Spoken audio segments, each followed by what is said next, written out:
అందరికి శరణార్థులు బాగుండ్రానులా. అరే గీ నడుమ లగ్గాలంటేనే మస్తు బడాయిలు అయిపోయినాయి పోండ్రి. పందిట్ల పంతులు మంత్రాల కంటే ఫోటోగ్రాఫర్ల లొల్లే ఎక్కువైనదులా. అశ్నికత సల్లగుండా అసలు పెండ్లి అవుతున్నదా లేకుంటే సినిమా షూటింగ్ తీస్తున్నారా అన్నట్టు ఉన్నది. ఓ చిన్న ఇచ్చంత్రమా, ఈ చంత్రం పాడుగాను ఏమో అన్నశాస్త్రమేమున్నదుల్లా.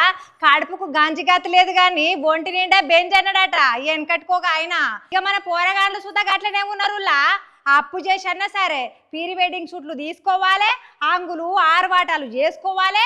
చిన్న సుతారం కాదు, పుచ్చోడోట్ల మీద పురుగు వర్రాడినట్టున్నది. ఇక పైసలు అంటే లెక్కలేదాయే, ఖర్చులంటే ఎరకనే లేకపాయే. ఇక మరికి పెళ్లి పిల్లగానికి ఏమనిపించిందో ఏమనులా.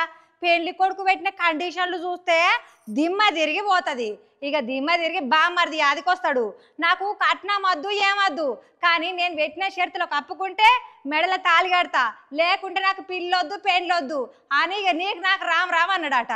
ఓష్నికత సల్లగుండా సోషల్ మీడియాలో ఒక పోస్ట్ పెట్టిండట. ఇక మరి ఈ లిస్టు చూసినాక మస్తు వైరల్ అవుతున్నదులా.